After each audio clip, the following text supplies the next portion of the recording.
There is a particular kind of rest that comes from a show you have already finished, more than once, maybe many times. You are not watching to learn what happens.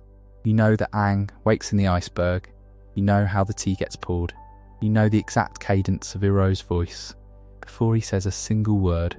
Falling asleep to Avatar The Last Airbender is not about the plot at all. It is about the sound of it, the low music, the crackle of firebending, the familiar rooms your mind can walk through with the lights off, your eyes close, and the story keeps moving without you. And somewhere in that half awake place the difference between remembering and watching quietly dissolves. Tonight the lens settles on one figure and on one strange fact about how the series shows him. For most of its length, Avatar refuses to let you see Fire Lord Ozai's face. He arrives first as a silhouette wrapped in flame inside a vision, a shape of a man rather than a man, and the show keeps him in shadow for season after season, lit from behind, spoken of more than seen. This is the story of that withholding, of a villain built out of absence, and of what it means when the face is finally, quietly revealed. Welcome to Ember. This is a place to slow down and let a long night grow softer around you. There is nothing here you need to follow closely, and nothing you need to hold on to. Settle into whatever is comfortable, let your shoulders drop, and lower the light until it is nearly gone. Let the voice do the walking. You are welcome to drift off long before it ends. Consider what it means for a story to hide its villain, not to hint at him, not to withhold a name, but to keep his actual face away from the audience for 2 full seasons of television. Avatar, The Last Airbender, does exactly this with Fire Lord Ozai, and the choice is deliberate enough and sustained enough that it deserves to be understood as a piece of craft rather than an accident of scheduling. From his very first moment on screen, Ozai is less a man than an impression of one. He arrives inside a vision. In the 8th episode of the first book, Avatar Roku appears to Aang with a warning, telling him, in effect, that Sozin's comet will return and that the Fire Lord will use its power to bring the war to its end. And within that warning, we are shown Ozai, the first time, as a silhouette engulfed in flame. He is a shape inside fire. That is all we are permitted to see. Think about the position this places the audience in. We are told, through Roku, that this figure is the single greatest threat in the world, the endpoint toward which the entire story is bending. And yet the show refuses to let us look at him directly. It gives us the danger without the detail. A lesser production might have rushed to introduce its antagonist properly, to establish him with a grand entrance and a lingering shot of his face, because that is what the grammar of television usually demands of a big villain. Avatar does the opposite. It treats Ozai the way older myths treat their gods and their monsters, as something spoken of more than seen, something whose reality is carried by the fear of the people around him, rather than by his own physical presence. That first vision sets a rule, and the show keeps it. In the finale of the first book, Ozai appears again, and again, only in shadow. This time there is no vision to frame him. He is present, giving Princess Azula her instructions, and the moment carries real weight, because the order he gives is to hunt down and capture Zuko and Iroh, now branded as traitors. This is a father setting his daughter to pursue his own son. It is one of the more consequential commands in the early series, the hinge on which a great deal of Zuko's story will turn, and the writers choose to deliver it from within darkness, with Ozai unlit, so that the command seems to issue from a void rather than from a person. The effect is that his authority feels total precisely because it is faceless. You cannot read his expression. You cannot find anything human to hold on to. There is only the will and the shadow that carries it. This is not a one-time flourish. Across the whole of the first book and the whole of the second, whenever Ozai appears in person, the show holds him in shadow.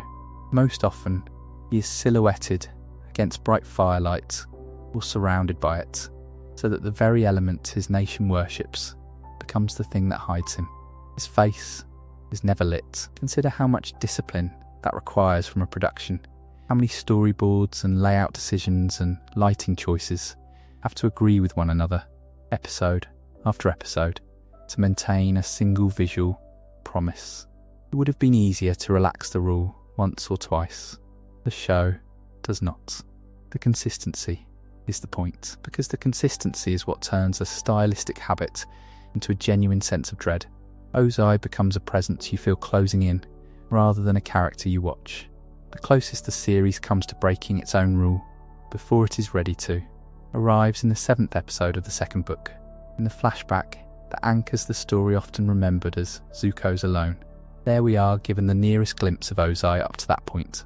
His mouth is visible, moving as he speaks, for a show that has kept him as pure silhouette. Even this is a small shock, a sudden reminder that beneath the shadow there is a working face, a jaw, a mouth forming words. And yet notice how carefully the show still restrains itself. He is shown at a distance. We do not receive a full, clear reveal, only that fragment of motion, that partial evidence of a human being. The rule bends, it does not break. The withholding continues, and by continuing it, keeps building the pressure that a full reveal will one day release. That release does not come until the very start of the 3rd book, in the premiere often called The Awakening. This is the moment the series has been saving for 2 seasons. Ozai's face is finally and clearly shown, no longer hidden by fire or distance, and the line he speaks in that moment is that he is proud of his son, telling Zuko directly, "I am proud of you, Prince Zuko." Sit with the timing of that. The first time we are allowed to see this man, plainly, he is expressing pride in the child he had earlier ordered hunted, the child whose scar we understand him to have caused. The reveal is not spent on a threat or a display of power. It is spent on a quiet, poisoned intimacy, a father's approval offered to a son who has spent the entire series desperate to earn it. The horror of the moment is not that Ozai looks terrible. The horror is what he is saying, and to whom, and how ordinary it sounds. And that leads to the detail that makes the entire 2-season strategy pay off. When Ozai's face is at last revealed, the design does not give us a monster. There are no exaggerated features, no overtly villainous mask, nothing grotesque. He is drawn as an ordinary, conventionally handsome human man. After 2 years of silhouette, after being introduced as a shape inside flame and a voice issuing from darkness, the thing behind the shadow turns out to be a normal-looking person. This is a far more unsettling choice than any monstrous design could have been. A monster would have confirmed our fears in the simplest way, and, in confirming them, would have made Ozai safe, a creature we could file away as other. Instead, the show tells us that this ordinary face belongs to the man who has done all of it. The evil was never in the appearance, it was in the will we had already come to feel through all those unlit rooms. The reveal reframes everything we imagined, and it does so by giving us less spectacle, not more. Behind that shape, in the dark there was always a voice, and the voice belonged to Mark Hamill, an actor most widely known for playing Luke Skywalker in Star Wars, and the Joker in Batman, the animated series. There is something fitting in that pairing of roles standing behind Ozai, one the archetypal hero of a generation, and the other one of the most celebrated animated villains ever recorded, both of them carried in the same instrument. By most accounts, Hamill has spoken about doubting early on that the show would last, since the writing felt too deep and too intelligent for what he expected from a television cartoon. That is a revealing admission, because it tells you the show's ambition was legible even to the people making it, and that some of them assumed such ambition could not survive on children's television.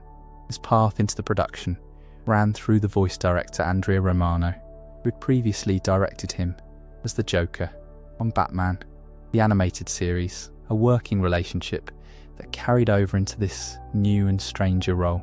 The scale of that role is smaller in raw episode counts than the character's shadow over the series might suggest.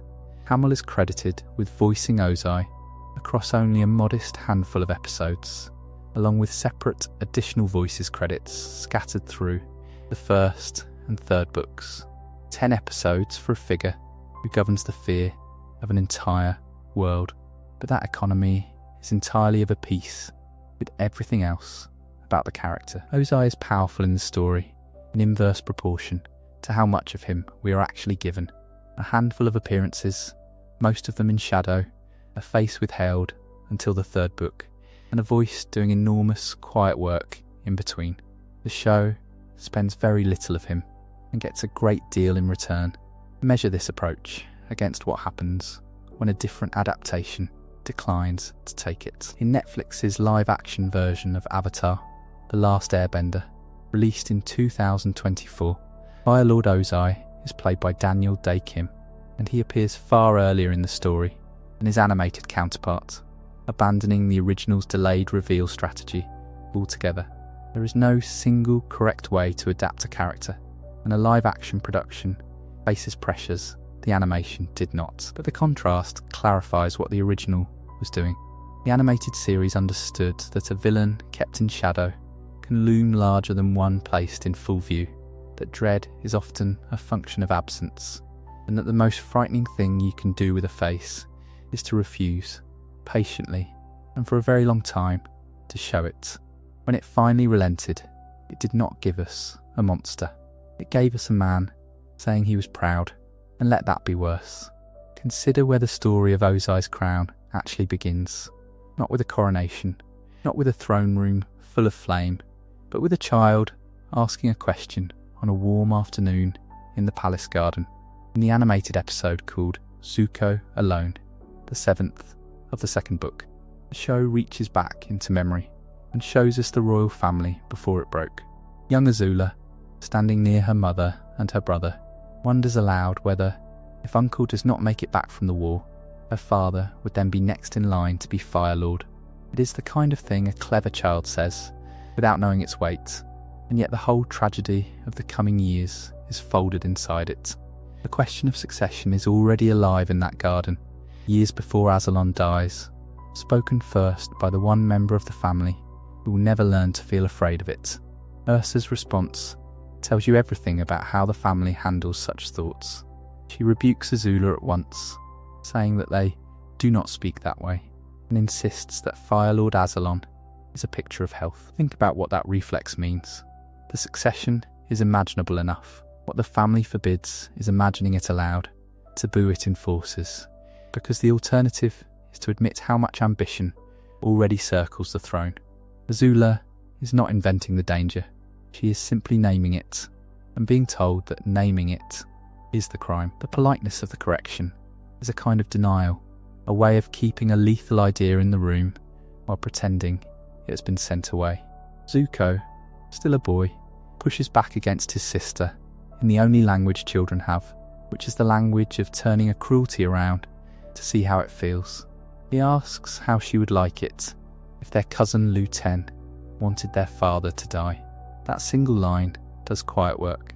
It establishes Lu Ten as Iroh's son and as the cousin of these two children, which means the war that will soon take him is not distant news, but family news.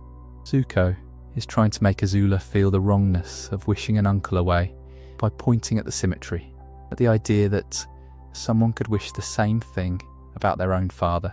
He does not yet understand that the symmetry he imagines as a rhetorical trick is about to become the literal shape of his life. Azula, of course, is unmoved. She states plainly that she thinks their father would make a much better Fire Lord than what she calls his royal tea-loving kookiness. And in that dismissal of Iroh, we hear the family's fault line drawn by a child's tongue. To Azula, Iroh is a joke, a soft man distracted by comfort, unfit for the seat he is owed by birth. She does not hate him. She simply cannot see why a man like that should stand in front of a man like her father. This is the founding logic of everything Ozai will do, spoken by his daughter before he acts on it himself.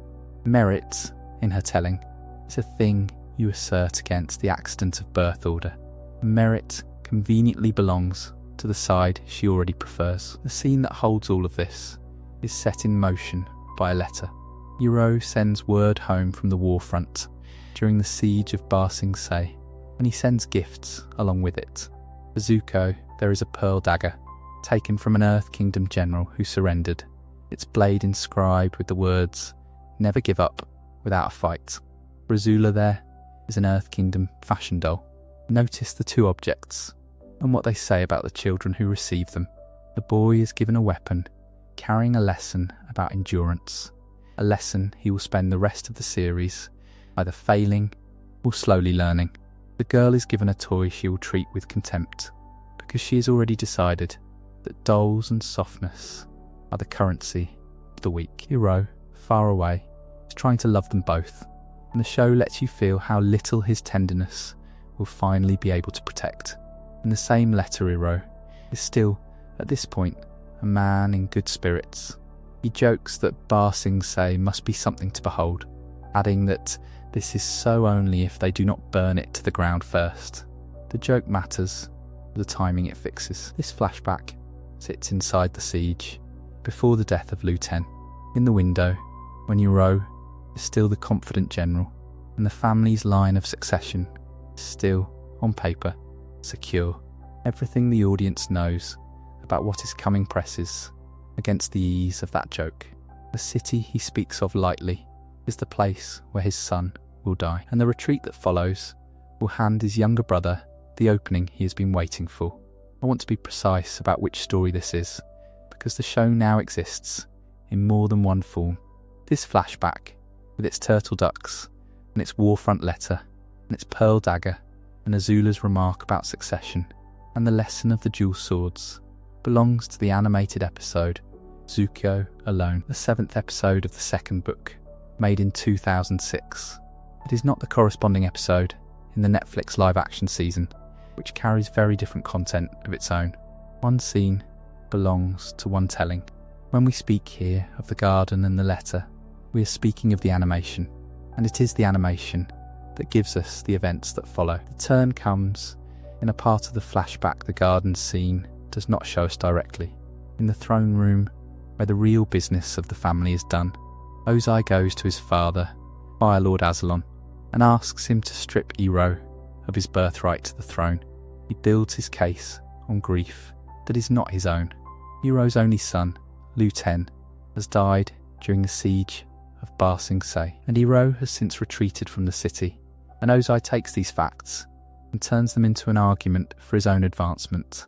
A brother is broken by the loss of his child, and the younger brother reads that breakage as an opening. There is something almost clarifying in how nakedly self-interested the request is. Ozai does not pretend to mourn Lu Ten. He uses Lu Ten's death as a lever. Ozai refuses him, and the refusal is not gentle. The old Fire Lord tells Ozai that Iroh has suffered enough, and then he says something colder, that Ozai's own punishment for making so arrogant a request has only just begun. Here the show gives us a rare thing, which is Ozai meeting a will harder than his own. His father sees the request for exactly what it is, a son trying to profit from a brother's ruined heart, and decides that such a man needs to be taught what that ruin actually costs. What Ozai devises is monstrous, and it is monstrous on purpose. He orders Ozai to kill his own son Zuko, so that Ozai will understand the pain of losing an heir, the same pain that Iroh feels having lost Lu Ten. Sit with the terrible symmetry of it, because it is the same symmetry Zuko reached for in the garden without knowing. The boy had asked how Azula would feel. The cousin wished their father dead, groping toward the idea that a death wished within a family could rebound onto the one who wished it. Now the grandfather makes that rebound real, and aims it at the boy himself. Ozai's logic is a kind of savage justice. The punishment fitted exactly to the crime, and it treats Zuko not as a grandchild, but as an instrument, a life to be spent, so that his father might feel something. There is no innocence anywhere in this room. The ruler who could stop it is instead the one who commands it. And this is where Ursa re-enters the story, no longer as the mother correcting a rude remark, but as the person who has to decide what a life is worth. What we learn is that Ursa made a poison and gave it to Ozai to use against Ozai, and that she did this in exchange for Ozai's promise to spare Zuko. Weigh what that transaction actually is. To save her son from the death his grandfather demands. She supplies the means to kill his grandfather, and she places that means in the hands of the man who is willing to swing the blade. She commits regicide by proxy and treason against the throne, and she does it as a mother, trading one killing for the prevention of another. Whatever else Ursa is, she is not naive, and the show refuses to let her rescue of Zuko be clean. The public story told afterward is a lie built for the occasion. Once Azalon is dead, a fire sage announces that the old Fire Lord's dying wish was for his second son to succeed him. So Ozai, the younger brother whose request his father had just refused with contempt, is crowned as though the crown were a gift freely given by the man he helped to kill. The illegitimate seizure is dressed as the dead king's own choice, and the very phrase, the second son, is made to sound like a decision rather than the theft it is. This is the founding act of Ozai's reign, and in a real sense, the founding act of his particular emptiness. He takes the throne and then erases the truth of how he took it, replacing it with a fiction that flatters the corpse. The nihilism the whole series will study begins here, in a man who treats his father's death, his brother's grief, and his son's life as tokens to be moved, and who then rewrites the record so that even the crime looks like fate. Ursa's part in the bargain does not end with the poison. As part of the deal, Ozai banishes her from the Fire Nation forever, and the reason is as cold as the rest of him. With her gone, she can never turn the same poison on him. The woman who gave him the weapon understood too well how it worked, and so she is the one loose thread he cannot leave in the palace. He does not kill her, but exiles her, which for a mother separated from her children is its own kind of slow death. And he does it precisely because she proved herself capable of exactly what he needed her to be capable of. Her competence is the reason she cannot stay. The fuller shape of that exile came later, and from outside the original animation. In the graphic novel called The Search, published in 2013 and written by Jean Luen Yang, the mechanics of the deal are spelled out in more detail.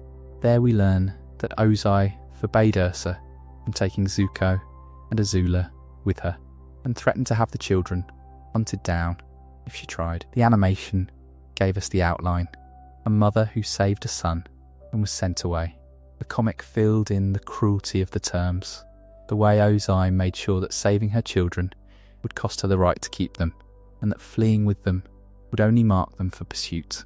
It is the same man in both tellings, a man who turns even a mother's love into a trap, and who understands that the surest way to hold power is to make sure everyone he has wronged has too much to lose to move against him. At a war meeting inside the Fire Nation, a general named Bujing lays out a plan. He proposes sacrificing an entire division of soldiers, new recruits with almost no experience, using them as bait to lure an Earth Kingdom battalion into a trap. The logic is cold and simple. The recruits are expendable because they are the least valuable pieces on the board, and their deaths would buy an advantage. Into this room comes a boy of 13, Prince Zuko, attending his first war meeting. He is not there to speak. He is there to watch and learn how his nation makes decisions. And yet when he hears the plan, he speaks anyway, objecting to it as a betrayal of the very recruits who would be thrown away. Consider the shape of that objection for a moment, because the rest of the chapter turns on it. Zuko does not challenge the war itself, nor question the invasion, the conquest, the entire machinery of the Fire Nation at the height of its aggression. His objection is narrower and, in its way, more innocent. He simply thinks it is wrong to spend your own soldiers as bait, to treat the young men fighting for you as disposable. It is the smallest possible moral instinct, the kind a child might have before the world teaches him not to. And it is exactly this instinct that his father decides to punish. The ruling Ozai delivers is the first thing worth sitting with. He does not say that Zuko was strategically mistaken, nor argue that the recruits are necessary losses, or that a prince must learn the hard arithmetic of war. He rules instead that Zuko's objection dishonoured him, meaning it dishonoured Zuko, rather than dishonouring the general who proposed feeding boys to a trap. The offence, in Ozai's framing, is not the plan. The offence is that a 13-year-old spoke out of turn in a room where he was expected to stay silent, and the penalty Ozai names for this breach of etiquette is an Agni Kai, a fire duel, the way grown men settle matters of honour. There is a cruelty already folded into the setup, and it is easy to miss on a first pass. Zuko believes he is going to duel General Bujing. He walks toward the arena, expecting to face the man whose plan he criticised, which would at least make a grim kind of sense. A boy insults a general. The general demands satisfaction. The boy pays for his words. That is a world with rules in it, even if the rules are harsh. But when Zuko enters the arena and turns to face his opponent, the person standing across from him is not Bujing. It is his own father, the Fire Lord. The duel was never about the general. It was always going to be Ozai against his 13-year-old son. Watch what Zuko does when he understands this, because his response is the moral centre of the entire scene. He refuses to fight. He does not raise his hands. He does not throw a single strike at his father. Instead, he drops to his hands and knees, and he pleads for forgiveness. Everything a duel is supposed to contain, aggression, contest, the exchange of blows, Zuko removes from it by lowering himself to the ground. He makes himself into the least threatening thing a person can be, a child on the floor asking to be spared. In the language of the Fire Nation, an Agni Kai is a test of strength and will. Zuko fails that test on purpose. He chooses to be a son begging his father rather than a fighter defending his honour. The line the show gives Ozai here is one of the very few things he actually says aloud in this moment. Rise and fight, Prince Zuko. That is the whole of the demand. Rise and fight. A grown man, the ruler of a nation, standing over his kneeling child, ordering him to stand up so that the punishment can be dressed as a contest. The boy on the ground is not offering resistance. There is nothing to fight. The command exists only to give Ozai a pretext, to let him pretend that what follows is a response to defiance rather than an execution of a helpless target. When Zuko does not rise, when he stays down and keeps pleading, Ozai does the thing anyway. He burns the left side of his son's face, at close range, deliberately, as direct punishment for the refusal to fight. The scar that results is permanent, and it will mark Zuko for the rest of the series, a piece of his father's hand pressed into his skin forever. Think about what the refusal actually was. Zuko did not attack. He surrendered completely, and Ozai punished the surrender. This is the detail that resists every softer reading. If Zuko had fought and lost, you could tell yourself a story about a duel gone wrong. But Zuko did the most peaceful thing available to him, and he was burned precisely because of it. The mercy he asked for was answered with fire. The people watching are not neutral to this.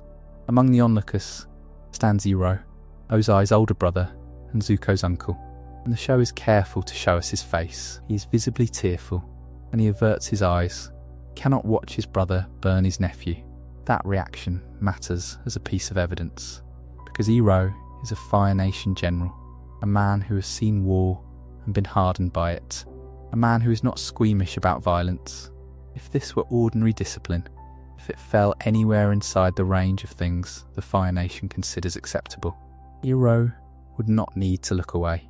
His tears tell you that even by the standards of a brutal nation, something is happening here that a decent person cannot bear to see. And immediately after the burning, Ozai does not stop. He banishes Zuko from the Fire Nation. He decrees that his son's honour and his son's way home can only be restored by capturing the Avatar, a figure who at that point has been missing from the world for roughly 100 years. Read the banishment as a second cruelty layered onto the first. The task is meant to be impossible, or near enough that it functions as exile disguised as opportunity. Ozai gives the boy a door, and then places that door somewhere the boy can never reach. He gets to say that Zuko was not truly cast out, that a path home existed, while knowing that the path leads nowhere. It is punishment that wears the mask of a chance. There is one more thing the animation does in this flashback that is worth naming carefully. This is the first time in the series that Ozai's body is shown in direct light. Until now, he has been a figure in shadow, a silhouette, a voice from the dark. And yet even as the light reaches him here, the area around his eyes stays in shadow. His face is still not clearly revealed. The show lights him just enough for you to see the man committing the act, and withholds just enough that you cannot fully meet his gaze. He is present and hidden at once. The author of the scar, whose own face remains a blank, that choice keeps him monstrous in a very specific way. You see what he does long before you are allowed to see who he is. All of this reaches us through a frame, and the frame is part of the meaning. The episode is built so that Iroh narrates the story of Zuko's scar and his banishment to the crew of the Fire Nation ship during a storm at sea. And that telling is intercut with Aang, who is recounting his own backstory to Katara and Sokka at the same time. Two stories of children failed by the adults who should have protected them, running in parallel through a single storm. Zuko's father marked him and cast him out. Aang's world lost him and left him alone in the ice.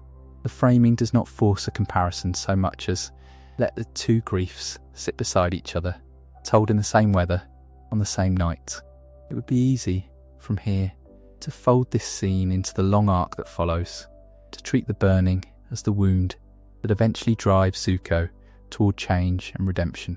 That reading exists, and it is not wrong about what comes later, but it is worth refusing that comfort for the length of this chapter, and looking at the act on its own terms, stripped of everything it will one day become. On its own terms, a man burned his 13-year-old child in the face for objecting to the murder of soldiers, and then exiled him on an impossible errand. There is no ideology in it that survives inspection. There is no war aim served. The child said something kind and was mutilated for the manner in which he said it. The show itself makes this case, and it makes it through Ozai's own mouth. 4 seasons of story later, when Zuko finally stands in front of his father and speaks plainly, he names exactly what was done. You, my father, who banished me just for talking out of turn. My father, who challenged me, a 13-year-old boy, to an Agni Kai. He lays the facts down without decoration, and the facts are damning enough that they need none. He calls the punishment cruel. He calls it wrong. And this is the moment where you might expect Ozai, given years and given a direct accusation, to offer some larger justification, some doctrine of strength or destiny, or the necessities of rule that would place the act inside a system of belief. He offers nothing of the kind. His only defence is that it was to teach Zuko respect. That is the whole of it. A scar and an exile, explained as a lesson in respect, delivered by a father to a son. And when even that thin justification seems to falter, he adds only that Zuko has learnt nothing. No strategy, no principle that would make burning your child coherent. Given every chance to dress the act in meaning, Ozai reaches for the smallest, emptiest reason available, and it collapses the moment it is spoken. The man who did it cannot say why in any terms that hold together, because there are no such terms. There was only the will to hurt, and a boy on the floor who would not rise. Watch the difference in a single training courtyard, because this is where the pattern begins. In a flashback shown earlier in the series, a young Ozai stands over his daughter as she performs a firebending form, and when she completes it flawlessly, he says that she is a true prodigy, just like her grandfather. The comparison matters. Azula is named for Fire Lord Ozai, and in that moment, Ozai is recognising an heir to a lineage, measuring her against the most powerful figure in the family, and finding that she fits. Then, Zuko attempts the same move, and Ozai's face falls into a frown. 2 children, 1 courtyard, and a father whose expression is a scoreboard. Consider what Azula learns from this, because she learns it fast. After the praise, she leans toward her brother and whispers that he will never catch up. Then she smirks and watches him stumble and fall trying to repeat the very move their father has just criticised. She is a small child, and already she has understood the rules of the household with perfect clarity. Approval is finite. It is given for performance and withdrawn for failure. Her brother's failure is not a family sorrow to her. It is a confirmation of her own standing. That is the first quiet horror of this chapter. Ozai has not raised two children in the same home so much as he has set them against each other, and the daughter who wins is the one who has learned to enjoy winning. There is a line from the other side of that same Season 2 flashback that tells us how the household saw her. Azula makes a callous joke that implies her grandfather Azalon might die, and her mother, Ursa, is overheard saying, in effect, "What is wrong with that child?" It is a small remark, the kind a tired parent might make and forget. Azula does not forget it. Years later she cites that line as proof that her mother thought she was a monster. Sit with the gap between those two things. Her mother's momentary dismay becomes, in the daughter's memory, a verdict on her entire nature. This is what happens to a child who has been taught to read every reaction as a judgment. She cannot hear worry as worry. She can only hear a score. We already know how Ozai framed the two of them, because Zuko says it out loud in the first season, kneeling beside the frozen, unconscious body of Aang. His father, he says, told him that Azula was born lucky, and that he, Zuko, was lucky to be born. Think about the cruelty folded into that symmetry. One child is luck itself, an asset that arrived complete. The other is barely permitted to exist, a debt rather than a gift. And notice that this is Zuko's account, spoken in a moment of genuine tenderness toward an enemy. He is not exaggerating to win sympathy. He is repeating, flatly, the arithmetic his father has drilled into him. In Ozai's house, love is not a given. It is a return on investment, and only one of his children is turning a profit. So what does that arithmetic do to the favoured child? It does not free her. This is the part that is easy to miss if you only watch the surface, where Azula seems powerful and untroubled. Watch instead a Lightning Generation session in Season 2, where her tutors, the elderly twins Lo and Lee, tell her that her form is almost perfect, one hair out of place. Almost. It is a compliment, a generous one, and Azula immediately snaps back that almost is not good enough before firing the bolt clean. Nobody in that courtyard demanded perfection of her in that instant except herself. The zero tolerance standard has moved inside. Ozai no longer has to stand over her frowning, because she has installed his frown behind her own eyes. She corrects herself before he can. She has become, quite literally, an instrument that requires no external hand to keep it sharp. That is the transaction completed. A prodigy is not a beloved child in this household. She is a tool that performs its own maintenance, and Ozai gets to use her without the cost of ever having to reassure her. He simply points her at a target. In Season 2, he does exactly that, assigning Azula personally to hunt down and capture her own brother and her uncle Iroh, branded as failures and traitors. She takes the mission and builds her own team for it, recruiting Mai and Ty Lee. Look at what her father trusts her with. Not affection, not counsel, but the disposal of the family's disgraced members. He hands her the knife end of his own displeasure, and she carries it proudly, because carrying it is the only form of belonging she has ever been offered. And underneath the pride, the wound never closes. In the third season, speaking to Mai and Ty Lee, Azula says that her own mother thought she was a monster. She adds that her mother was right, of course, but that it still hurts. Hold on to how much is contained in that small aside. She has accepted the verdict. She agrees she is a monster, and in the same breath, she admits that the agreement did not spare her the pain.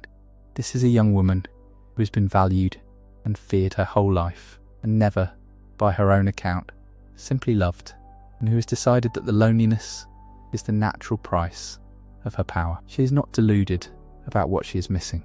She has just concluded that missing it is the deal. The show is careful never to let us mistake her competence for wholeness, and the person who voiced her understood this from inside the recording booth.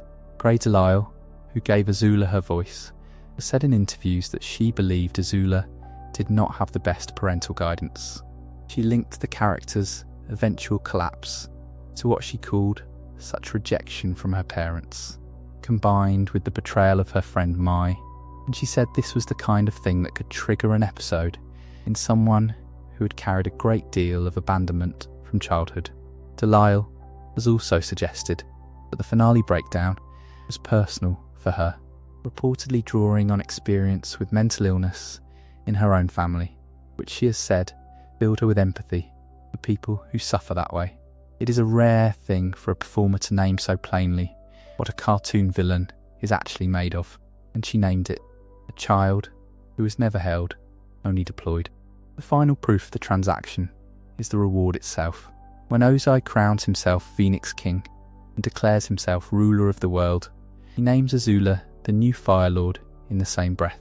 It sounds like the ultimate gift, the throne she has earned with a lifetime of flawless performance. Look closer at the shape of it. The title leaves her formally beneath him.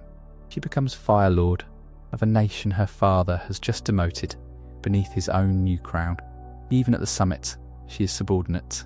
Even now, the favoured child is an instrument, given the appearance of power, while the real power walks off to burn the world himself. She has done everything the arithmetic asked, and the arithmetic has one more subtraction waiting. Then, the structure that held her together comes apart, because there was never anything holding it together but the performance.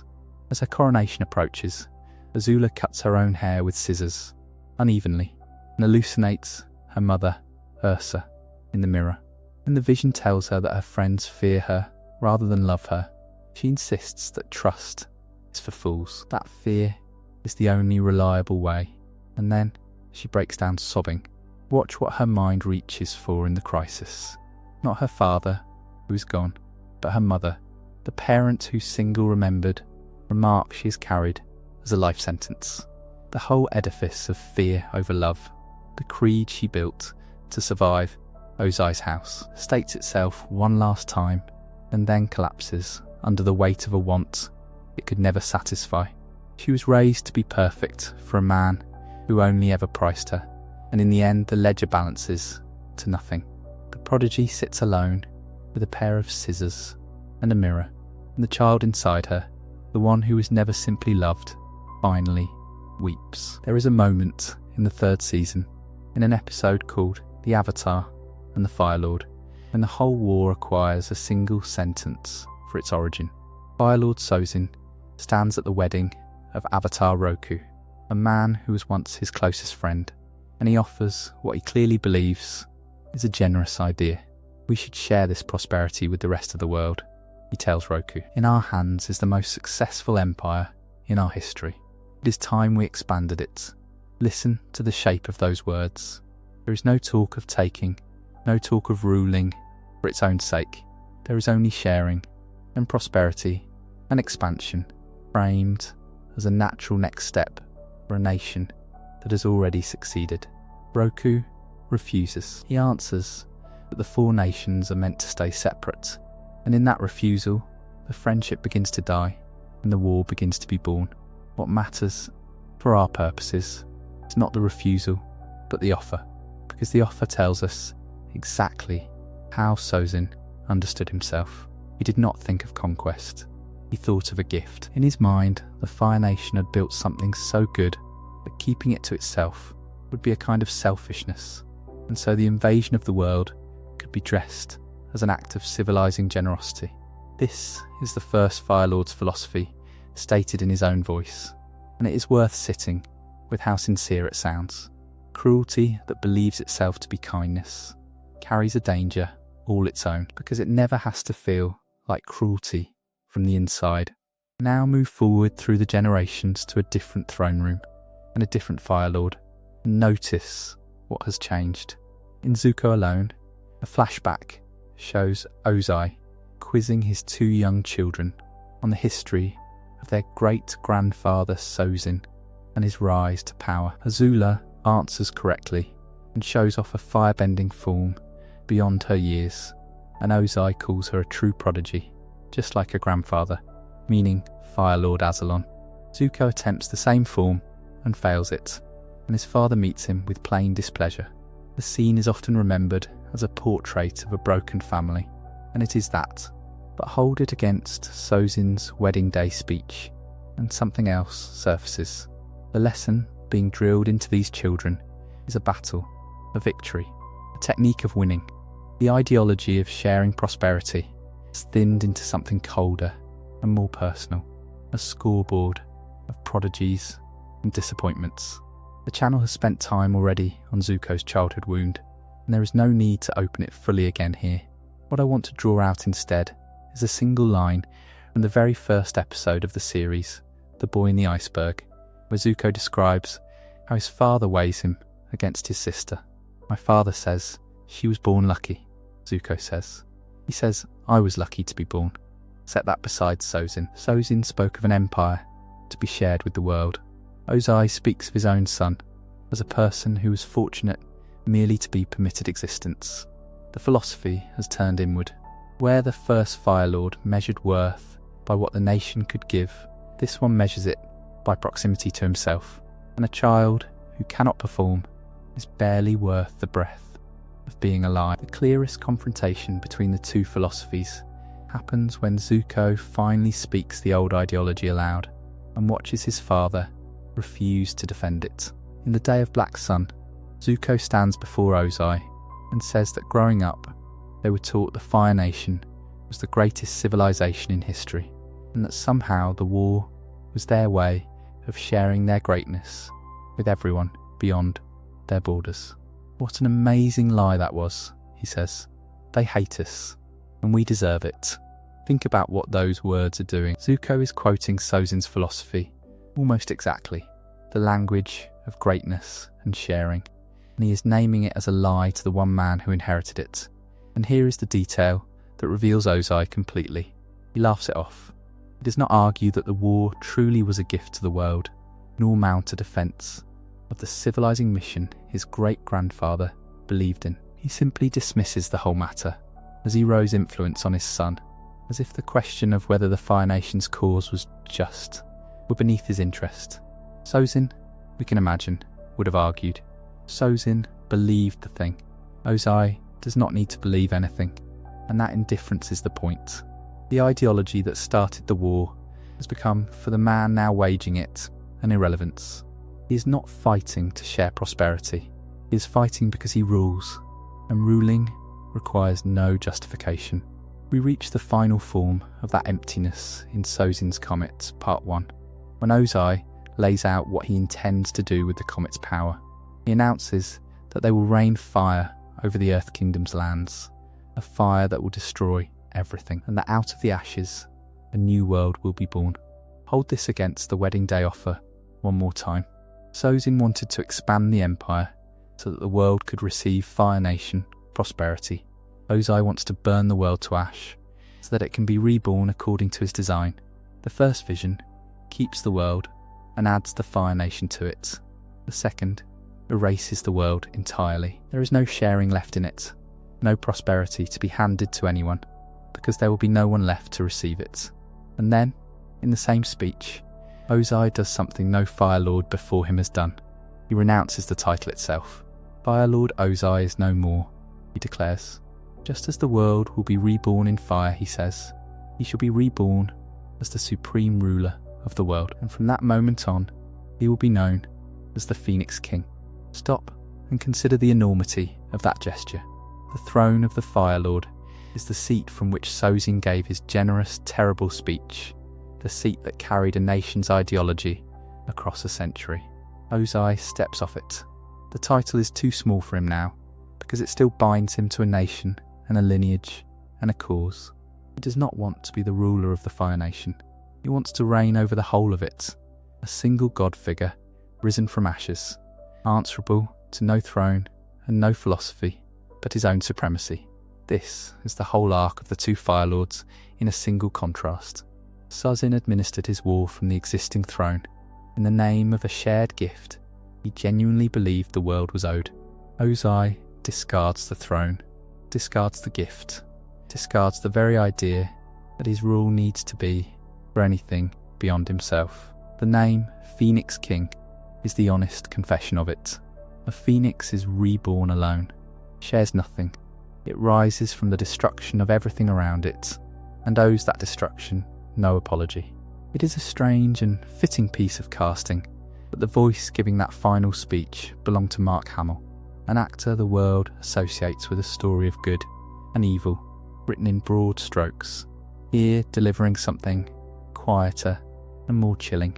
There is no rage in the Phoenix King's philosophy, no wounded belief curdling beneath it.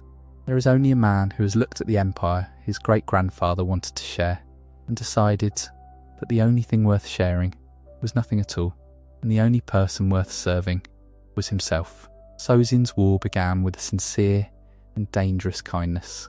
It ends with a man who believes in nothing but his own supremacy, ready to burn the world so that he alone can be reborn as its god. There is an ambition that no longer bothers to hide, and in the 18th episode of Book 3, the one titled Sozin's Comet, Part 1, The Phoenix King, we watch a man arrive at exactly that place.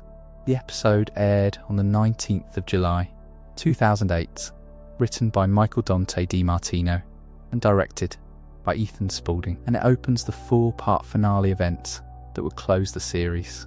Mark Hamill voices Ozai here, credited in this instalment simply as Fire Lord Ozai, a title that will not survive the episode. In the chapters that follow, the credits are said to shift to Phoenix King Ozai, as if even the credit block registers the change. Think about what a strange thing that is. A voice actor's credit changing because the character has renamed himself mid-story. It is a small production detail, and yet it marks the exact seam where a man decides that the office he inherited is beneath him. The scene that concerns us is a war meeting, and war meetings in this world are where power reveals what it actually wants. General Shinyu reports the state of the conquest. Ba Sing Se, the great city, remains under Fire Nation control. That should be triumph, but the report carries a shadow, because earthbending rebellions have prevented total victory across the Earth Kingdom. The land is held, and yet not held. The map is painted the correct colour, and the people underneath the paint have not stopped resisting. This is the problem laid on the table, and it is worth pausing on what kind of problem it is. It is not a military problem in the ordinary sense. It is a problem of the human spirit refusing to be finished. Ozai asks the room what should be done about these rebellions, and it is Azula who answers. The suggestion is to take their precious hope, she says, along with the rest of their land, and burn it all to the ground. Ozai praises the idea at once. Sit with the phrasing, because the writing here is precise and merciless. The target is not the rebels' armies. The target is their hope. Azula has understood something her father has taught her, which is that occupation is never truly secure, while the occupied still believe in a future. So the solution is not to defeat hope, but to erase the ground it stands on. Burn the land, and you burn the thing people hoped for. And the father's immediate approval tells you this is not a shocking proposal in that room. It is the natural conclusion of everything they already believe. Then Ozai explains the mechanism that will make such a thing possible. When Sozin's comet arrives, he tells the War Council it will grant the Fire Nation the strength and power of 100 suns, and no bender will stand a chance against them. This is the engine under the whole finale. Firebending draws its strength from the sun, and the comet multiplies that strength to something no defender could match. Notice how he frames it, not that they might win, not that victory is likely, but that no bender will stand a chance. It is spoken as a settled fact of physics, rather than a hope of war. The rebellions that have frustrated the conquest are, in his mind, about to become irrelevant, because the coming of the comet turns resistance itself into an impossibility. Everything he says afterward rests on that certainty. Into this room, Zuko returns. Ozai welcomes him with the line, "Welcome, Prince Zuko. We waited for you." It is a courteous sentence, and courtesy from Ozai is its own kind of unsettling thing. Zuko has been away, living among Earth Kingdom commoners, among the very people whose land the meeting has just proposed to burn. He arrives at his father's table, carrying that experience. Whether or not anyone in the room can see it, The welcome is smooth, almost warm, and there is a distance folded inside it. The father who says, "We waited for you," to a son he once scarred, is speaking a language where affection and control have become the same word. The episode does not linger to explain this. It lets the pleasantness sit there, slightly wrong, and moves on. And then Ozai makes his declaration, and it is the reason the episode carries the subtitle it does. Fire Lord Ozai is no more, he says. I shall be reborn as the supreme ruler of the entire world. From this moment on, I will be known as the Phoenix King. Consider what he has actually done in those sentences. He has not been overthrown. No one has stripped him of anything. Looking at the highest title his nation possesses, the title his father held and his grandfather before him, the title that sits at the summit of 100 years of accumulated conquest, he has decided it is too small for him. Fire Lord is no more, he says, as though announcing a death, and the death is voluntary, and it is his own former self he is burying to make room for something larger. The name he chooses is worth holding still for a moment. According to the Avatar Wiki, the Phoenix King title was created by Ozai himself. It was never a pre-existing Fire Nation rank. There was no ancient office he was claiming, no precedent he was fulfilling. He invented the words and then crowned himself with them in the same breath. This is not a man stepping into tradition. This is a man stepping over it, deciding that the entire lineage of his throne is a lesser thing than the person he now intends to be. The phoenix is the bird that burns and is reborn from its own ashes, and he chooses that image deliberately, framing his transformation as a rebirth into supremacy. He does not want to inherit the top of the structure. He wants to stand above the structure entirely, which brings us to the throne itself and to the gesture that gives this chapter its real weight. Having declared Fire Lord no more, Ozai then hands that very title down to Azula. She becomes Fire Lord Azula, and when she repeats the words Fire Lord Azula, she calls the title fitting, appropriate, and accepts the throne he has handed to her. Watch the strange economy of this exchange. The Fire Lord's crown, the object of a century of ambition and bloodshed, the thing his family has schemed and killed to hold, he passes to his daughter the way a man passes on a coat he has outgrown. It costs him nothing to give, because he has already decided it is worth nothing beside what he is taking for himself. The highest seat of the Fire Nation, handed over almost casually, because in his new arithmetic it has become a subordinate post. That is the contempt this chapter is built to show you, and it runs deeper than cruelty toward enemies. It is contempt for his own nation. Ozai describes his post-comet vision as a new world, one in which all the lands are Fire Nation, and he is the supreme ruler of everything. Read that carefully. If all the lands are to become Fire Nation, then the very idea of a Fire Nation, a distinct nation among nations, dissolves. There is nothing for a Fire Lord to be lord of, because there is no longer anything outside the Fire Nation for it to be defined against. He has reasoned his way to a world where his country's name means the entire world, and in that world, the office of Fire Lord shrinks into a provincial administration beneath the throne of the Phoenix King. He is not exalting his nation, he is consuming it into himself. The daughter he crowns will rule a homeland that her father has demoted to a single region of his personal empire. This is the part I find hard to look away from, the part the facts allow us to say plainly. Ozai hands Azula the throne like a discarded toy, because to him it is one.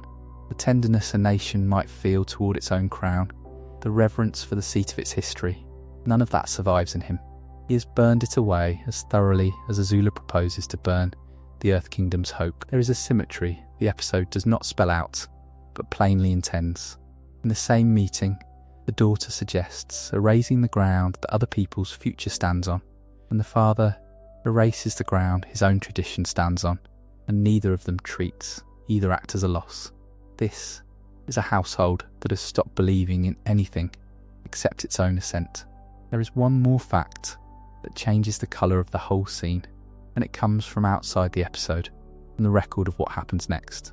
Per the Avatar Wiki, Ozai held the Phoenix King title for only about 2 days in story, before his defeat ended it. 2 days. He invents a rank above the highest rank his civilization possesses. He renames himself Sovereign of the whole world. He hands down the crown of his own nation as a minor gift, and the entire construction lasts roughly 2 days before it is gone. I do not think the writers laid this out as irony for its own sake, but it is impossible, watching this declaration, not to hold that fact in the back of the mind. The grandest self-coronation in the series, the moment a man declares himself reborn above kings, is also one of the briefest arrangements in the whole story. The phoenix names itself, and then, almost immediately, does not rise. What Sozin's Comet, Part 1, gives us in this room then, is a portrait of ambition at its absolute ceiling. The instant before the fall cannot yet see. A general reports a conquest that is not quite complete. A daughter proposes to finish it by burning hope out of the world. A father approves, welcomes back the son he broke, and then renames himself into a god above his own throne, handing that throne away because it has become too small to matter. Every piece of it is delivered calmly in the flat register of people discussing administration, and that calm is the coldest thing in it, because it tells you these people do not experience any of this as monstrous. To them, it is simply the shape the future ought to take. There is a moment, near the very end of the story, when the show pulls back the curtain on the man behind the entire war, and what it reveals is smaller and stranger than you might expect. For 3 seasons, Fire Lord Ozai has been a shape more than a person, a silhouette against flame, a voice on the edge of scenes. And then, in the first part of the 4-part finale, the episode called Sozin's Comet, Part 1, The Phoenix King, which first aired in the summer of 2008, brought to the screen by the show's own writing and directing team, we are finally brought into the room where he makes his choices. The room is a war chamber, and what is decided there is the end of a people. Consider first how Zuko remembers arriving at that room. The scene reaches us as a flashback, a thing he carries. His father had invited him to an important war meeting on the day before the eclipse, and Ozai had framed the invitation as a gift, describing it as something Zuko had dreamed about and wanted for so many years. When Zuko enters, his father welcomes him back. Think about the cruelty folded into that welcome, the way belonging is offered to a son who spent years in exile earning it. This is the seat at the table that Zuko once believed was the whole meaning of his life, and the show places him in it precisely so that we can watch him later understand what the table is for. The meeting itself begins as strategy, dry and administrative. General Shinu delivers a report. The Great Earth City is still held, but the war is not finished. Earth-bending rebellions have prevented total victory over the Earth Kingdom. The land is held, and yet not held. The people beneath the occupation keep rising. Shinu offers the obvious military answer, the answer a general is trained to give. He recommends transferring more domestic Fire Nation forces into the Earth Kingdom once the eclipse threat and the coming invasion of the capital have been dealt with. More soldiers, more boots pressing down on the same restless ground. It is the logic of every occupying army that has ever tried to hold a territory by weight alone. And here the scene does something remarkable. Ozai turns to Zuko specifically. He notes that his son has lived among Earth Kingdom commoners, that he has seen these people up close in a way the generals never have, and he asks Zuko a genuine question. Will adding more troops actually stop the rebellions? For one breath, the war room becomes something like a seminar. The tyrant is asking for real knowledge, and he is asking the one person present who has lived on the other side of the map. Zuko answers honestly, and his answer is the moral hinge of the whole sequence. He says the Earth Kingdom people are proud and strong, and that they can endure anything as long as they have hope. Listen to what that sentence contains. It is not a military assessment. It is an observation about the human spirit, offered by a young man who has finally learned to see other people as fully real. Hope, he is saying, It's the thing that keeps a conquered people from ever truly being conquered.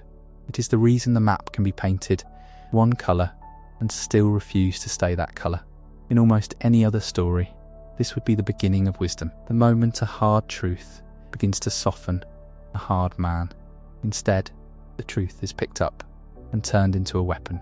Azula, seated in that same room, reframes her brother's answer with a single cold pivot. Hope is what lets them endure, she reasons. Then the solution is simple. We need to destroy their hope. And she does not stop at the phrase. She proposes taking their precious hope and the rest of their land and burning it all to the ground. Notice, and this matters enormously to how the show wants us to understand its villains, that the idea originates with Azula, not with Ozai. The Fire Lord did not walk into that room carrying a plan for genocide. His daughter builds it, in real time, out of her brother's compassion. She takes the most humane sentence spoken in the entire meeting and inverts it into something monstrous.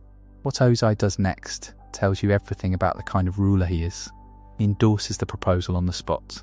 Yes, you're right, Azula, he says, seizing the idea as though it had always been his. There is no deliberation, no flicker of the man who, moments earlier, had asked a thoughtful question. He simply recognises an idea vast enough to match his appetite, and he takes it. And then he begins to speak of the comet. Sozin's comet, he tells the War Council, will soon give the Fire Nation the strength and power of 100 suns. Against that power, he says, no bender will stand a chance. Here the scale of the thing changes. This is no longer a conversation about troop transfers and occupied cities. It is a conversation about a celestial event, a returning fire in the sky that amplifies firebending beyond anything the world can resist. Strategy has quietly become apocalypse, and the men around the table follow him across that line without a word of objection. To understand the full weight of what Ozai proposes, you have to hear the rest of the speech, the part that continues past this moment. He invokes his own grandfather, Fire Lord Ozai. He reminds the council, used the comet's power to wipe out the air nomads. He is naming a genocide as precedent. He is treating the extermination of an entire people, an entire culture of benders erased from the earth, as a proud family inheritance, a thing his bloodline has done before and can do again. And he announces that he will now use the comet's return to end the Earth Kingdom permanently by raining fire down from Fire Nation airships, fire from the sky across a continent while the comet burns overhead. The plan is not to defeat the Earth Kingdom. The plan is to remove it from existence. Then comes the line that strips away any remaining pretense that this is about the war at all. Ozai concludes by declaring that out of the ashes, a new world will be born, a world in which all lands are Fire Nation territory, and he is the supreme ruler of everything. Hold that phrase for a moment. Supreme ruler of everything. This is not empire in the ordinary sense, not the acquisition of resources, or the securing of borders, or even the vindication of an ideology. There is no ideology here at all. No argument that Fire Nation rule would improve the lives it governs. There is only the appetite of one man to be the single sovereign of a scorched planet. He is willing to burn a continent of people to ash, so that he may be crowned king of the ash. And this, I think, is the coldest thing the finale understands about Ozai. Earlier villains in the series, even monstrous ones, tended to believe in something. Ozai at least dressed his conquest in a story about spreading Fire Nation greatness across every other nation. Ozai has dispensed with the story. He wants the land not to rule it well, not to bring it into some imagined harmony, but simply to possess all of it and stand alone at the top. The genocide is not a means to an end that might, in some twisted accounting, be defended. It is glory for its own sake. The show lets him say it plainly, and by letting him say it plainly, it refuses him the dignity of a cause. There is a small production fact here that deepens the scene rather than decorating it. Ozai is voiced throughout the series and in this episode by Mark Hamill, the actor known to a generation as a hero of another galaxy lends this man a voice that is smooth, cultured, almost gentle, and it is exactly that gentleness that makes the war room unbearable. Nothing in the delivery strains or rages. A man discusses the end of a civilization in the same measured tone another might use to redraw a property line. The horror is in how easy it sounds. Now set that room beside where the show cuts to, because the contrast is deliberate, and it is the reason this episode carries the title it does. While Ozai plans to burn the world, our heroes are on Ember Island, and they are not ready. Aang admits to the group that he had planned to wait until after Sozin's comet passed, before facing the Fire Lord. He says he is not ready, but he needs more time to master firebending, and he adds, almost sheepishly, that Toph's earthbending could still use some oomph. The timeline he had quietly built his hopes on assumed the comet was a deadline to survive past, not a weapon about to be turned against the whole of the Earth Kingdom. Sokka says it without softening. If Aang fights the Fire Lord right now, he is going to lose. Into that lull walks Zuko, and he carries the war room with him. He is the only one among them who was in that room, the only one who heard his father name the comet and the airships and the fire from the sky. He knows there are only 3 days, and the group is lounging at a beach party. His agitation boils over in a way that is almost comic and almost frightening at once. He destroys Sokka's sand sculpture of Suki. He attacks Aang. Katara threatens to blast him off the roof, and then instead she confronts him over how he is behaving. Watch what the scene is really staging beneath the squabble. Zuko cannot make them feel the clock, because they were not in the room, and he was. He has seen the plan spoken aloud in his father's smooth voice, and he cannot translate that dread into people who only heard about a comet as a date on a calendar. That gap is the engine of the entire finale, and this first part exists to open it. On one island, a father and a daughter reduce a young man's single insight about hope into a plan to burn hope and everyone who holds it to the ground, and the Fire Lord blesses it as the path to becoming supreme ruler of everything. On another island, the boy who is supposed to stop him is worried that his earthbending teacher lacks oomph and would rather finish the day at the beach. The distance between those two rooms is not just physical, it is the distance between a man who has already decided to end the world and a group of children who have not yet understood that the world is about to end. And the quiet tragedy threaded through it all is Zuko's seat at that table, the thing he dreamed of and wanted for so many years. The welcome back, the place beside his father, turns out to be a place from which you watch your family calmly plan an atrocity and call it a new world. He got everything he once thought he wanted, and what it brought him was the knowledge of exactly how much fire is coming, and 3 days in which almost no one will believe him. Some cruelty does not raise its voice, and to understand this chapter of Zuko's story, you have to sit with a man who barely lifts his eyes. The episode is called The Day of Black Sun, Part 2, The Eclipse, the 11th episode of Book 3, Fire, and the 51st episode of the series overall. It first aired on the 30th of November, 2007. Aaron Ehas wrote it, and Joaquim dos Santos directed it, and between them they built a scene that most shows would have staged as an explosion, and that this show stages instead as a slow leak of warmth from a room that never had much to begin with. A son walks in to tell his father the truth, and the father is bored. Consider how the scene opens, because the opening tells you almost everything. Zuko enters the Fire Lord's throne room, and Ozai does not ask him what he wants, or why he has come armed with whatever courage this is.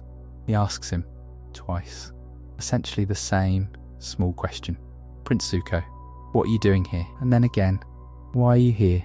There is a version of this moment where a father is frightened to see his son during the middle of an invasion, where the repetition would carry alarm. This is not that version.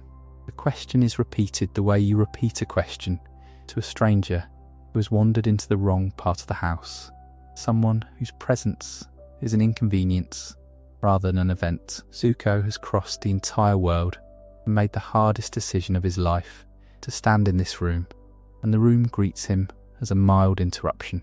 Zuko answers plainly. He says he is here to tell the truth. And here is where the writing does its quiet, devastating work. Because Ozai does not tense, does not stand, does not summon guards.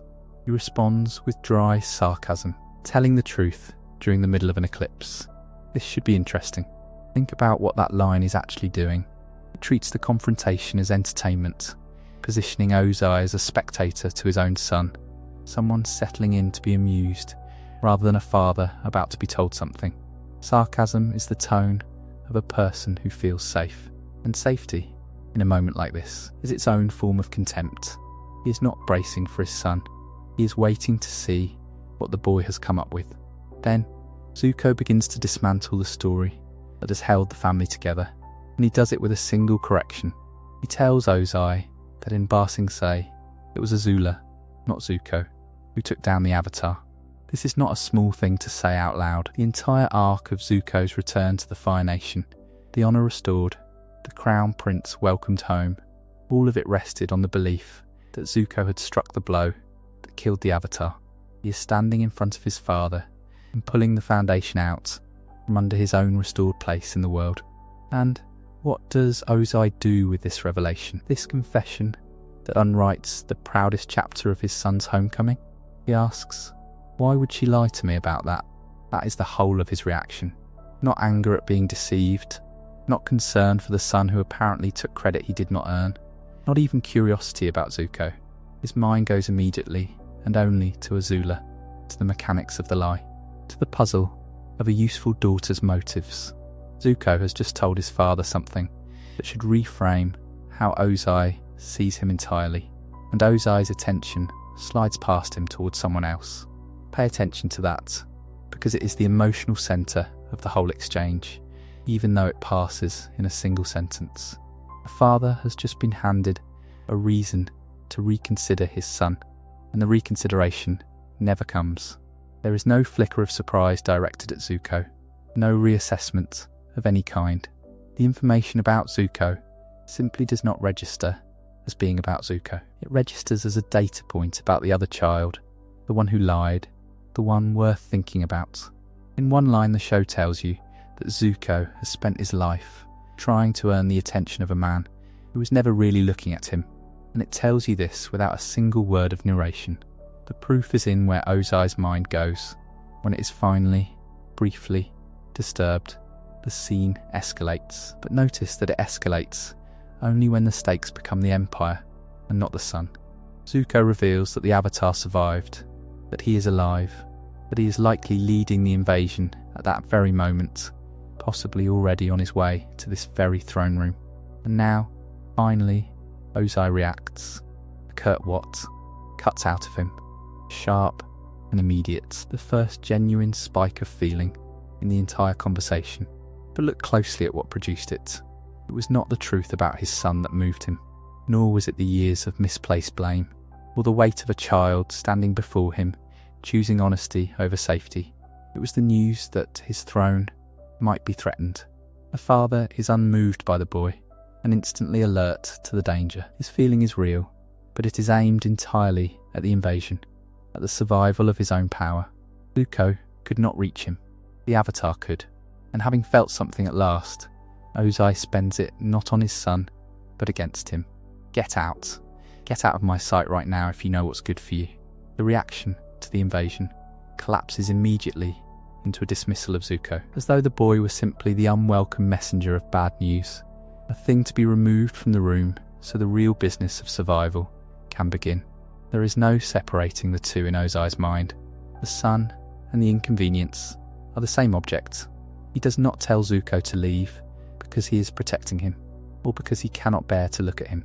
The order comes the way you clear a table. Get out of my sight.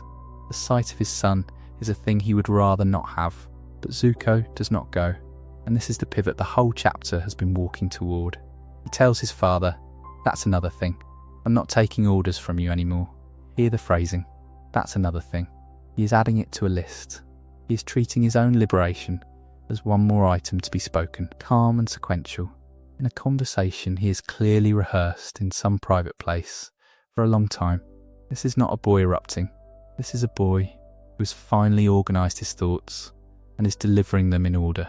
The refusal to take orders is not shouted, it is stated, and it is stated as the next point of business, which somehow makes it heavier than any scream could. Ozai answers with the only language he has ever really spoken to this child. He threatens him. You will obey me, or this defiant breath will be your last. And weigh what that threat really is. Even the threat is not the fury of a father wounded by his son's betrayal. It is the reflex of a ruler asserting control over a subordinate. Obey me. The demand is for obedience, not for love or even for fear dressed as respect. Ozai does not reach for anything personal, because there is nothing personal there to reach for. When his son defies him, he does not feel the specific pain of a father rejected. He feels the general irritation of a king disobeyed, and he responds with the general remedy, which is the promise of death. The relationship has been reduced all the way down to command and compliance. That is all Ozai has to offer, and it is all he has ever offered. Zuko refuses to back down. Think again. I am going to speak my mind, and you are going to listen. And in that reversal you can feel the entire shape of Zuko's arc turning over. His whole life the arrangement has been that Ozai speaks and Zuko listens, that Ozai commands and Zuko obeys or is punished, that the son exists to receive whatever the father decides to hand down, honour or shame, banishment or welcome. Now Zuko takes the position that has always been his father's. I am going to speak, and you are going to listen. He is not asking for the floor, he is claiming it. The boy who spent 3 seasons desperate to be heard by this man has stopped asking to be heard, and has simply decided that he will be. What makes the scene land so hard, and why it belongs in a chapter about the coldness of Ozai, rather than the bravery of Zuko, is the asymmetry that runs through all of it. Zuko arrives carrying the full weight of the moment. Every line he speaks costs him something. The truth about Ba Sing Se costs him the story that made him a prince again. The refusal to take orders costs him the last thread of belonging. Standing his ground under a direct threat of death costs him his safety in the one room in the world where safety was supposed to mean being his father's son. He pours everything into this. And across from him stands a man who spends almost none of it, who moves from boredom to sarcasm, to a puzzle about Azula, to a spike of alarm about his throne, to a flat command to obey. At no point does Ozai meet his son as a son. At no point does the emotional temperature of the father rise to match the emotional cost the son is paying. This is the reading the chapter asks you to hold. We often imagine that the opposite of a parent's love is a parent's hatred, some active, burning rejection that at least has the dignity of intensity. Ozai offers something colder, and if you sit with it, sadder. He offers indifference, wearing the clothes of authority. He never fights for Zuko in this scene, because fighting for someone requires that they matter enough to fight for, and Zuko simply does not occupy that place in his father's attention. When the news is about the boy, Ozai looks past him toward Azula. When the feeling finally comes, it comes for the throne. When the son defies him, the father reaches not for grief, but for a threat. Because a threat is what you use on a subordinate, and a subordinate is all Zuko has ever been permitted to be. And so a confrontation that could have been staged as a firestorm becomes, instead, a study in temperature. Zuko burns. Ozai barely warms. The son crosses everything to be seen by the father. And the father, even now, even here, even with an invasion at the door, and the truth laid bare in front of him, cannot be bothered to truly look. That is the quiet horror underneath the whole scene, delivered not in a speech, but in the spaces between the lines, in a bored question asked twice, in a mind that drifts to the wrong child, in a sarcasm that treats a son's honesty as an evening's entertainment. There is a moment in the recap that opens the final episode, the montage the show plays before the last act begins, where Ozai speaks his own thesis aloud. He says it is time for this world to end in fire, and for a new world to be born from the ashes. Listen to the shape of that sentence. It is not a battle plan, and it is not a threat aimed at a particular person. It is a cosmology. Ozai has decided that the world as it exists is a rough draft, and that he has been granted the authority to burn the draft and keep whatever survives the burning. A man who thinks this way is not fighting for territory. He is fighting to prove that his own vision is more real than the ground under everyone's feet. To understand why this makes him so dangerous in these 2 episodes, you have to hold his certainty next to someone else's fear. In that same recap, Zuko says something to Katara that most heroes in most finales are not allowed to say. He tells her he is not worried about facing his sister. He is worried about Aang. He asks what happens if Aang does not have the guts to take out his father. What happens if he loses? That is a remarkable admission to place at the threshold of a climax, because it names the exact anxiety the audience is carrying and refuses to soothe it. Zuko is not doubting Aang's power. He is doubting whether Aang is willing to do the thing that stopping Ozai seems to require. Katara answers the only way she can, which is with faith rather than evidence. She insists that Aang is going to come back, that he has to. She does not say he will win because he is stronger. She says it because the alternative is unthinkable, and there is a difference between those 2 kinds of certainty that the rest of the story will spend its final minutes pulling apart. So the finale walks into its central fight already carrying a question about mercy, and it hands the opposite of mercy to Ozai. Consider his contempt while the comet is still burning overhead and his power is at its absolute peak. In the earlier of the 2 episodes, the one titled Into the Inferno, he taunts Aang mid-fight with a cruelty that is almost theological in its scope.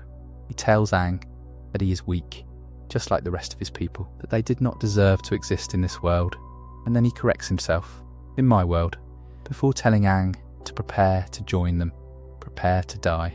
Notice the slip and the correction. He begins by saying this world, and then claims it as his own, because to Ozai the 2 have already become the same thing.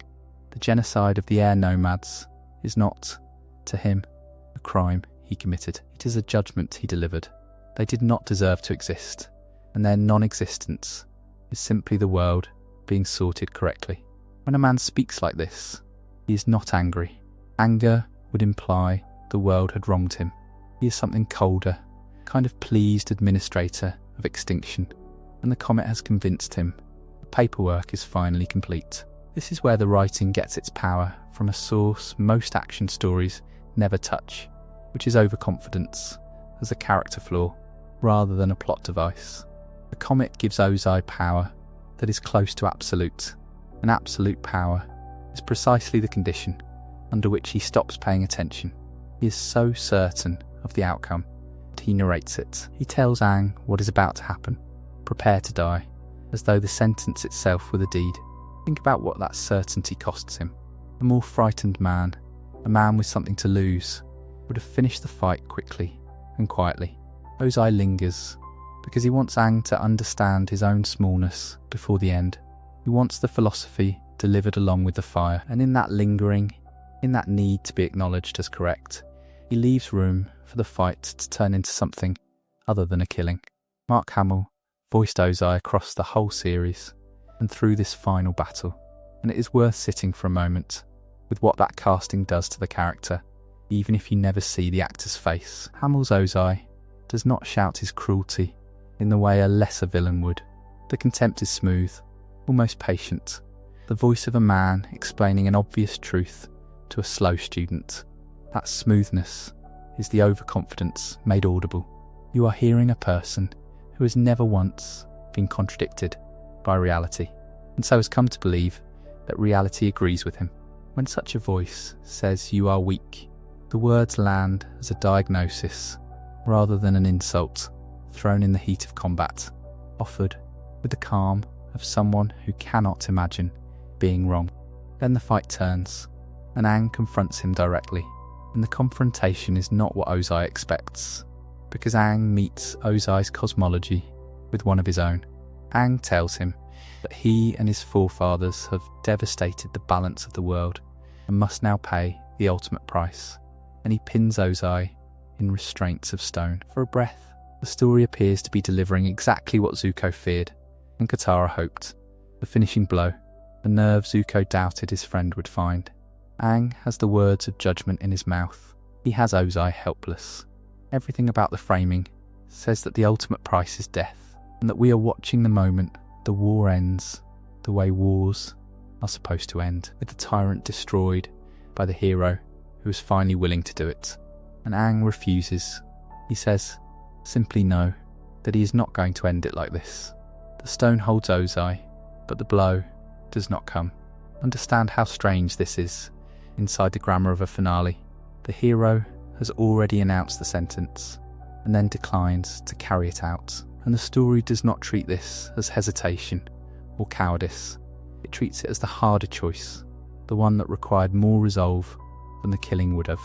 Zuko had asked whether Aang had it in him to take out Ozai. It turns out the real question was whether he had it in him not to, whether he could hold the most powerful being in the world in his grip and choose, against every pressure the moment could apply, to keep his own line uncrossed. Ozai's response to being spared is the truest thing the character ever says, because it reveals exactly how his mind works. He taunts the mercy as weakness. Even with all the power in the world, he tells Aang, "You are still weak." Sit with that for a second, because it is a genuine window into his psychology, and not merely a villain's bluster. Ozai cannot conceive of restraint as strength. In his world, and remember that he really does think of it as his world, power exists to be used to its fullest, and anything less is failure. A person who holds absolute power and declines to use it to destroy an enemy is, to Ozai, defective, missing the very instinct that makes power meaningful. He is not begging for his life. He is genuinely puzzled and genuinely contemptuous. Watching Aang refuse the one thing Ozai would never have refused, and reading that refusal as proof that he was right about Aang all along. The tragedy of Ozai, if he can be said to have one, is that he goes to the last possible second believing that mercy is a symptom of smallness. So Aang gives him an answer that Ozai's philosophy has no category for. Instead of killing him, Aang uses a technique that strips his firebending entirely, and afterward he explains what he has done in plain terms. He tells Ozai that he took away his firebending, that he cannot use it to hurt or threaten anyone else ever again. This is the reversal the whole confrontation was built toward, and it works because it attacks the exact place Ozai lives. Ozai's identity, his cosmology, his claim to reshape the world, all of it runs through his fire. Take the fire away, and you do not merely disarm him, you unmake the premise of him. The man who declared that the world would end in fire is left without any fire of his own. And here is the detail that makes it land, the reaction the scene chooses to give Ozai in that instant. He does not rage, nor does he curse Aang or promise revenge. His only response is a confused, powerless question. "What?" he asks. "What did you do to me?" That single line is the collapse of everything the character was. A moment earlier, he was diagnosing Aang's weakness with the serenity of a man who understood the world completely. Now he does not even understand what has happened to his own body. The certainty that made him so terrifying, the certainty that let him narrate other people's deaths in advance, evaporates into a stammer. He is not defeated the way villains are usually defeated, with a grand fall or a last defiant stand. He is defeated by being made ordinary, by being reduced to a person asking a question he cannot answer. Aang later explains the choice to his friends, and the explanation matters because it reframes the whole thing as a discovery rather than a compromise. He tells them that instead of finishing Ozai off, he learned there was another way to defeat him and restore balance, which was to take away his bending. He does not present sparing Ozai as the softer path he settled for. He presents it as a solution he found, a third option that the situation had seemed to forbid, and he is careful to say where it came from. He learnt the technique from a giant lion turtle, not from any human teacher. There is something important in that source. No person taught Aang this. None of his masters, none of the past avatars whose accumulated wisdom pressed him toward the killing, offered him this door. It came from outside the entire human argument about what had to be done, from something older than the war and indifferent to its logic. The show's creators, Michael Dante DiMartino and Brian Konietzko, spoke about this decision in commentary, and their reasoning is worth hearing because it explains why the ending refuses the catharsis of a killing. They said they rejected the idea of an all-powerful Aang simply wiping Ozai out. Their argument was about the world the story had built, a world that had been oppressed and fearful for 100 years, did not need another all-powerful being killing people as the remedy.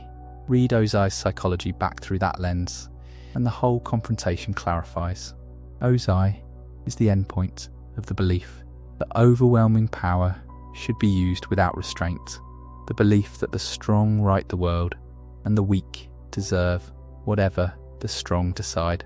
To answer him with an even greater display of the same belief would have been to prove him right about how the world works. The only answer that actually contradicts him is the one that takes his power away while leaving him alive to feel its absence. And then, in a final grace note, the story lets the air out of him completely, because the last thing you do to a tyrant who took himself with cosmic seriousness is deny him his seriousness.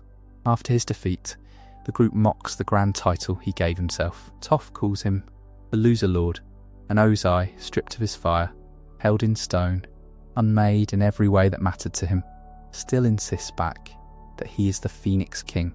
There is something almost pitiable and almost funny in that stubbornness, the deposed man clutching the name he crowned himself with, as though the name alone could restore the world he was going to build from the ashes. He wanted to be the being from whom a new world was born. He ends as a punchline for a teenager, correcting the record about a kingship that no longer means anything. All of this arrived on a single night in the summer of 2008, the 19th of July, when the 2 episodes that hold this confrontation aired together as part of a 4-part television movie event, Into the Inferno first, and then Avatar Aang. Watch now, with the whole battle laid end to end. The achievement is easy to name and hard to overstate.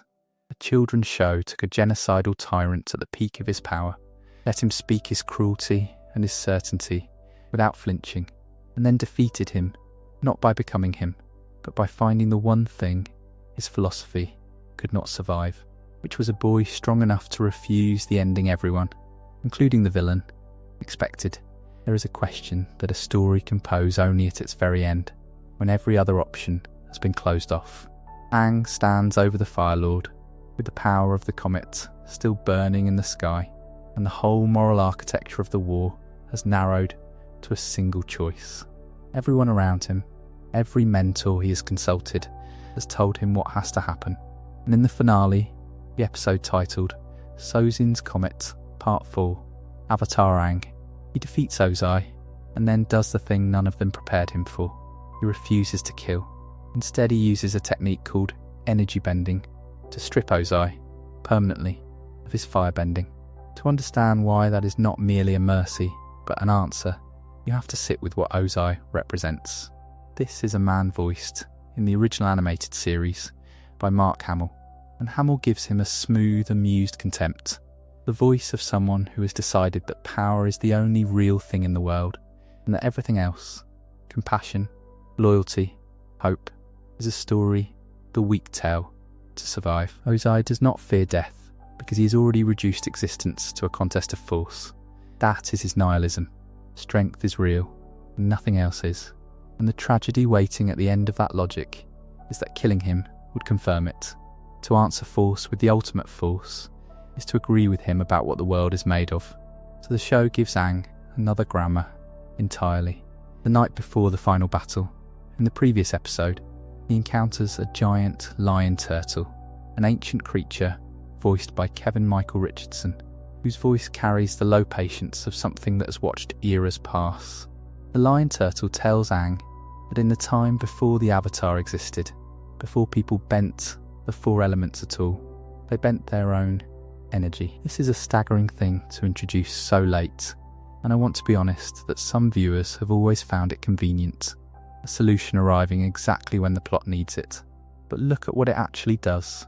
It reaches back past the entire order of the world Aang knows, past the elements themselves, to something older and more fundamental than the strength Ozai worships.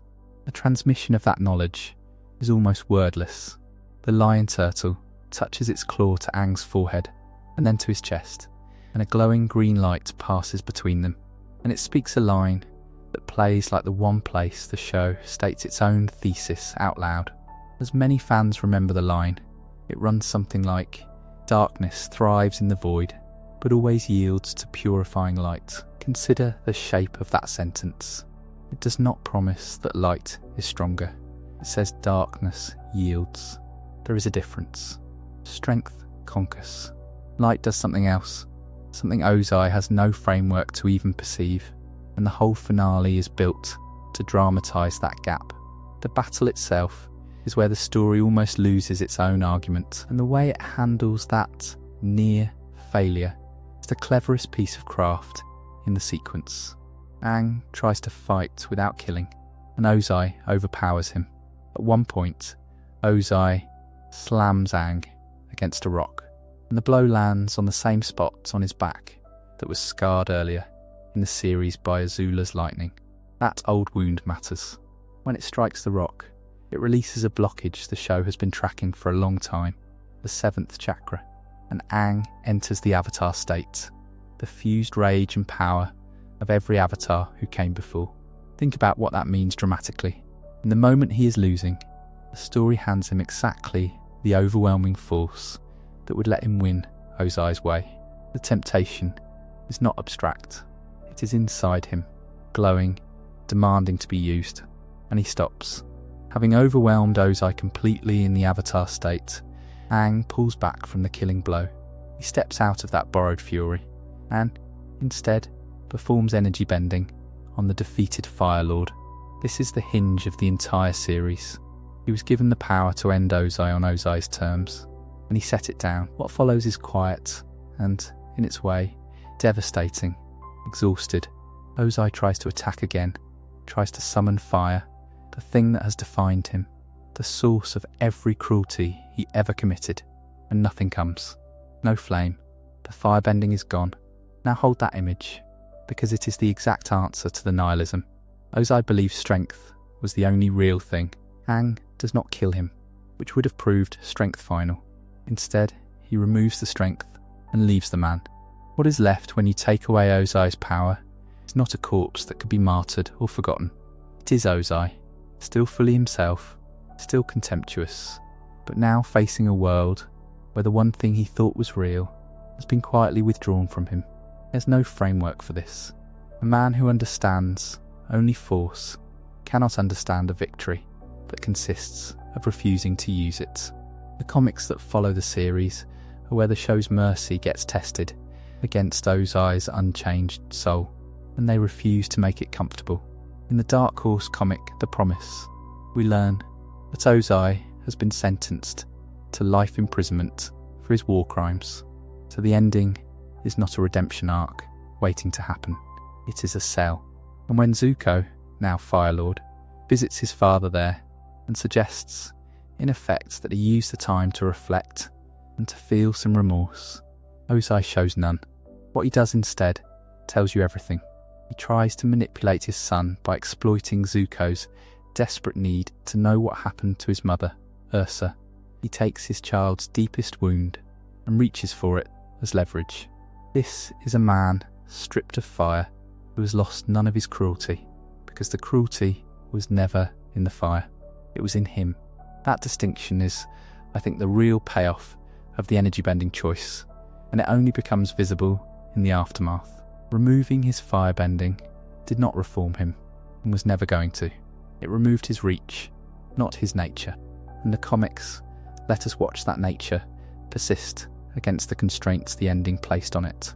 In the arc Smoke and Shadow, the imprisoned Ozai is still exerting political influence from his cell through a group of loyalists called the New Ozai Society, people working to undermine Zuko's rule in his name. Powerless man is still a centre of gravity. He cannot bend a spark, and men and women organise their lives around the idea of him. There is something almost mocking in that, as if the story is asking whether the mercy accomplished anything at all. And then, in Smoke and Shadow Part 3, comes the coldest scene the character is given. Ursa, the wife he banished, the mother whose fate he weaponised against their son, visits him in his cell, and Ozai, imprisoned, defeated, without his bending, threatens her. He reaffirms an earlier vow to make her, and everyone she loves, suffer. Sit with the audacity of that. He has nothing left to him, no power and no freedom, and he still promises harm, because the will to dominate is the last thing that survives in him, and it will apparently survive anything. This is the most unrepentant portrait the franchise ever paints, and it is placed deliberately after the moment of mercy, so that the mercy cannot be mistaken for a fairy tale. Which brings us back to the question I said the story can only ask at the very end. Was Aang right? The comics seem, on their surface, to argue against him. Look, they say, the man learned nothing, changed nothing, regrets nothing, and schemes and threatens from a cage. If the point of sparing Ozai was to save his soul, the point failed. But I do not think that was ever the point, and the finale is careful to tell us so. Aang did not spare Ozai for Ozai's sake. He spared him for his own, and for the world's. The choice was never a bet that Ozai would become good. It was a refusal to let Ozai define what goodness costs. Killing him would have meant accepting that the only way to end the reign of force was with a greater force. Energy bending meant answering the man in a language older than force entirely, the one the lion turtle handed over in a wordless green light. And so the unrepentant prison fate, far from undermining the ending, is what makes it coherent. Ozai in his cell, still cruel, still threatening, still gathering loyalists to a lost cause, is proof that Aang did not win by changing his enemy. He won by declining to become him. The darkness in Ozai did not vanish. It was contained, made powerless, left to thrive in the small void of a cell where it can no longer reach the world. Since beginningless time, darkness thrives in the void, but always yields to purifying light. Notice that the line never claimed the darkness would be cured. It said it would yield. Ozai yielded, not his heart, which stayed exactly as hard as it always was, but his power, his reach, his ability to burn. And that, in the end, is what a 12-year-old monk understood that the Fire Lord never could.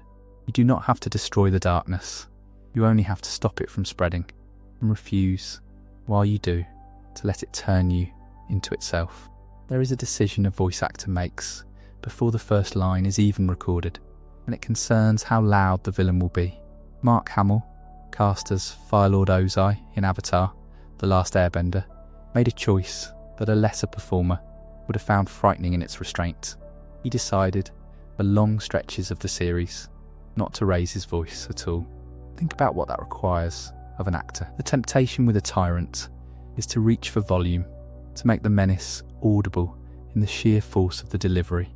And Hamill, who by then had already given animation one of its most famous cackling madmen, understood that the more unsettling instrument was the quiet one.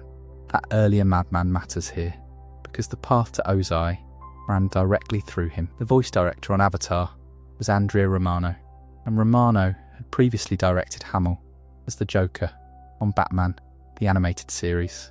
That prior collaboration is credited with helping bring him onto the show, so the same director who had shaped his gleeful, unhinged clown now guided him towards something almost opposite, a ruler who withholds rather than spills over. The two performances share a bloodline, and yet could not sound more different, and part of what makes Ozai work is knowing that the man behind him could have gone the other way and chose not to.